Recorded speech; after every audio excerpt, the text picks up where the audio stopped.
আমরা আজকে আমাদের ভারতের কমিউনিস্ট পার্টি মার্ক্সবাদী আরামবাগ এক এরিয়া কমিটির পক্ষ থেকে আপনাদের ডেকেছি যে জন্যে যে আমাদের পার্টির ২৭তম রাজ্য সম্মেলন আগামী ২২ থেকে ২৫শে ফেব্রুয়ারি আমাদের জেলার ডানকুনিতে অনুষ্ঠিত হবে।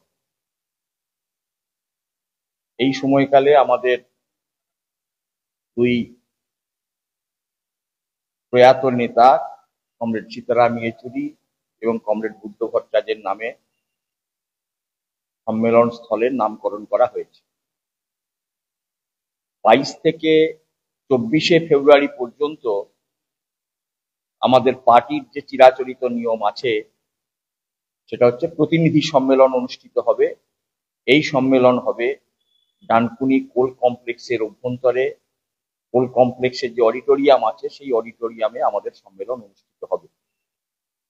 আর ২৫ তারিখ দুপুর ২টোয় ডানকুনি স্পোর্টিং ক্লাব মাঠে প্রকাশ্য অধিবেশন অনুষ্ঠিত হবে। এই প্রকাশ্য অধিবেশনে বক্তা হিসাবে উপস্থিত থাকবেন আমাদের পার্টির পলিট ব্যুরোর নেতা এবং এই মুহূর্তে পলিট ব্যুরোর সমন্বয়কারী হিসেবে কাজ করছেন কমরেড ইয়েচুরি প্রয়াত হবার পর কমরেড প্রকাশ কারাত উপস্থিত থাকবেন। এছাড়া বক্তা হিসেবে থাকবেন আমাদের পার্টির পলিট ব্যুরোর সদস্য এবং রাজ্য কমিটির সম্পাদক মোহাম্মদ সেলিম। উপস্থিত থাকবেন আমাদের পার্টির কেন্দ্রীয় কমিটির সদস্য এবং বর্তমানে বাঁকুড়া জেলার সম্পাদিকা দেবলীনা হেমব্রম। উপস্থিত থাকবেন আমাদের পার্টি রাজ্য কমিটির সদস্য এবং আমাদের ডিওয়াইএফআই এর রাজ্যের নেত্রী মীনাক্ষী মুখার্জি। এছাড়াও আমাদের পার্টি রাজ্য সম্পাদক মন্ডলীর সদস্য এবং আমাদের হুগলি জেলা কমিটির সম্পাদক দেবব্রত ঘোষ এই সভাতে বক্তা হিসেবে উপস্থিত থাকবেন। আমরা আপনাদের মাধ্যমে আমাদের সম্মেলনের যা কর্মসূচি এটা জানাতে চাইছি। এই সম্মেলনকে কেন্দ্র করে আমরা জেলা জুড়ে অনেকগুলি কর্মসূচি নিয়েছি। তার একটি হচ্ছে জেলার 4টি সাব ডিভিশনকে কেন্দ্র করে ফুটবল প্রতিযোগিতা। গতকাল সেমিফাইনাল স্তরের খেলা অনুষ্ঠিত হয়েছে এবং আজকে চূড়ান্ত পর্বের খেলা অনুষ্ঠিত হচ্ছে হরিপালের হরা ফুটবল মাঠে এবং তার সাথে একটি মহিলাদের প্রদর্শনী ফুটবল অনুষ্ঠিত হবে। অনেকগুলি জায়গাতে রক্তদান শিবির হচ্ছে, বসে আঁকো প্রতিযোগিতা হচ্ছে। এর পাশাপাশি আমরা গোটা জেলা জুড়ে গত 31 তারিখ থেকে 23শে ফেব্রুয়ারি পর্যন্ত অনেকগুলি সেমিনার, মূলত আলোচনা সভা নানান বিষয়ের উপরে আমরা সংগঠিত করছি। এই সেমিনারগুলোতে আলোচক হিসাবে স্ব বিষয়ে যারা বিশেষজ্ঞ আছেন, যারা ভালো বলেন, এই রকম বক্তারা উপস্থিত থাকবেন আলোচক হিসাবে। ইতিমধ্যে আমাদের গত 31 তারিখ খানাকুলের পলসপাই পঞ্চায়েতের পলসপাই 1 পঞ্চায়েতের মুচিঘাটা বাস স্ট্যান্ডে বন্যা নিয়ন্ত্রণ, নদীবাঁধ পরিকল্পনা এবং পরিবেশ এই বিষয়ে একটি আলোচনা সভা অনুষ্ঠিত হয়ে গেছে। দ্বিতীয়টি হবে আমাদের আরামবাগ নেতাজি স্কোয়ারে আগামী 4 ফেব্রুয়ারি বিকেল 3:30। এইটাতে আলোচক হিসেবে উপস্থিত থাকবেন আমাদের পার্টির নেতা, রাজ্য সম্পাদক মন্ডলীর সদস্য এবং কেন্দ্রীয় কমিটির সদস্য সুজন চক্রবর্তী উপস্থিত থাকবেন। এখানে আমরা আলোচনার যা বিষয়বস্তু রাখতে চাইছি, শিক্ষা এবং স্বাস্থ্যে বেসরকারীকরণ ও দুর্নীতি, এটাই হবে আলোচনার মূল বিষয়বস্তু।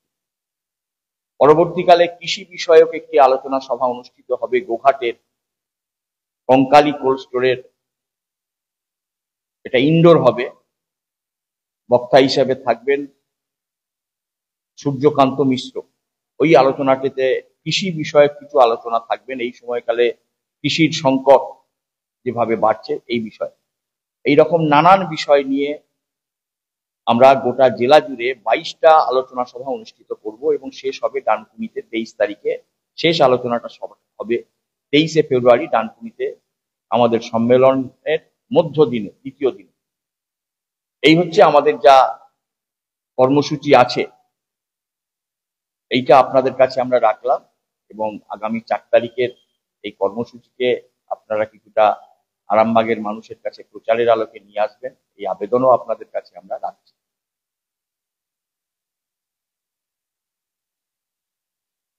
দ্বিতীয় একটি বিষয় নিয়ে আমি বলবো, সেটা হচ্ছে গতকাল আমাদের দেশের পার্লামেন্টে বাজেট অনুষ্ঠিত হয়েছে। এই বাজেটটি ছিল তৃতীয় এনডিএ সরকারের দ্বিতীয় পূর্ণাঙ্গ বাজেট। তাতে আজকে নানান মিডিয়াতে নানান খবর আছে, কিন্তু আমরা যা লক্ষ্য করেছি যে এই মুহূর্তে গোটা দেশ জুড়ে চাহিদার খরা চলছে, যাকে বলে চাহিদার খরা। মানুষের ক্রয় ক্ষমতা কমছে, কাজ নেই, জিনিসের দাম ঊর্ধ্বগতি, বিশেষ করে শ্রমজীবী মানুষ, কৃষক, অসংগঠিত শ্রমিক, সাধারণ কর্মচারী, তারা চরম কষ্টের মধ্য দিয়ে দিন কাটাচ্ছে।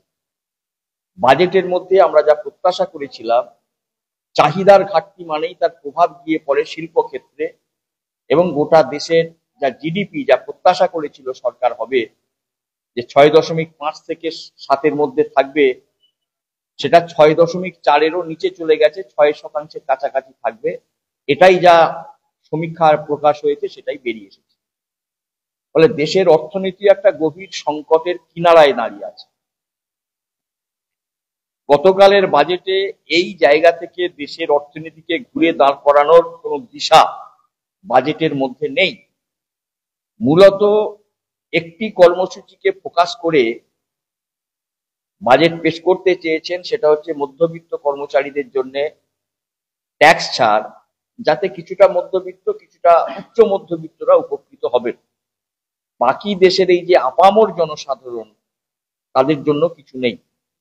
উপরন্তু বীমা ক্ষেত্রে 100% বিদেশি বিনিয়োগের অনুমতি দেওয়া হবে ঘোষণা করেছে। এর ফলে আমাদের যে রাষ্ট্রায়ত্ত বীমা সংস্থা, সে চরম সংকটের মধ্যে পড়বে, চ্যালেঞ্জের মধ্যে পড়ে যাবে রাষ্ট্রায়ত্ত বীমা সংস্থা এলআইসি।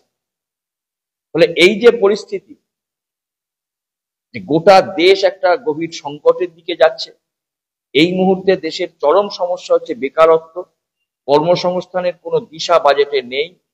সরকার আশা করছে কিছু মধ্যবিত্ত মানুষের ট্যাক্সের টাকায় তারা কিছু জিনিস কিনবেন, তা দিয়ে বাজারে চাহিদা বাড়বে। এটা হচ্ছে একটা দিবা স্বপ্ন বলা চলে। নিশ্চিতভাবে কিছুটা চাহিদা হয়তো বাড়বে, কিন্তু দেশের যে অবস্থাটা দাঁড়িয়ে আছে, আপামর জনসাধারণের ক্রয় ক্ষমতা বাড়ানোর জন্য, তার জন্য নতুন শিল্পায়ন, নতুন কর্মসংস্থানের ব্যবস্থা যদি করা না যায়, তাহলে একটা চরম সংকটের দিকে আজকের প্রজন্ম, তরুণ যুব সমাজ যাচ্ছে। উপরন্তু যেভাবে এই যে আর্টিফিশিয়াল ইন্টেলিজেন্সের নাম করে যা চলছে, প্রযুক্তির উদ্ভাবন নিশ্চিত হবে, আটকানো তো যাবে না, কিন্তু এই এআই কে ব্যবহার করে কর্মসংকোচনের নীতি ভবিষ্যতে হয়তো আসবে, এই আশঙ্কা তৈরি হচ্ছে। ফলে আমরা গতকাল বাজেটের যে জনবিরোধী দিকটা, এটাই হচ্ছে বলতে চাইছি যে এই বাজেট দিয়ে সাধারণ মানুষের কোনো উপকার হবে না। কৃষকরা এখনো পর্যন্ত ধর্নায় বসে আছে, তাদের ফসলের ন্যূনতম দামের কোনো ঘোষণা নেই এবং শ্রমিকদের শ্রম কোড লাগু হওয়ার জন্য প্রচেষ্টা চলছে। 1 এপ্রিল থেকে শ্রম কোড লাগু হলে শ্রমিক ক্রীতদাসে পরিণত হবে। ফলত আমাদের দেশের শ্রমিক কৃষক সংগঠনগুলি তারা কর্মসূচি নিয়েছে, আগামী 5ই ফেব্রুয়ারি তারা বাজেটের প্রতিলিপি পড়াবেন। এই কর্মসূচি তারা গ্রহণ করেছে, এটাও আপনাদের কাছে রাখি। নিউ নূর সোফা সেন্টার, এখানে সমস্ত রকম সোফা পাইকারি ও রিটেলে বিক্রয় করা হয়। সমস্ত সোফা নিজস্ব কারখানায় তৈরি করা হয়। প্রোপাইটার হানিফ হোসেন খাঁ ও রুহুল হোসেন খাঁ, বড়ডোঙ্গল হাটতলা সিনেমা হলের সন্নিকটে, হুগলি। যোগাযোগ 7797170093 এবং 9382003105।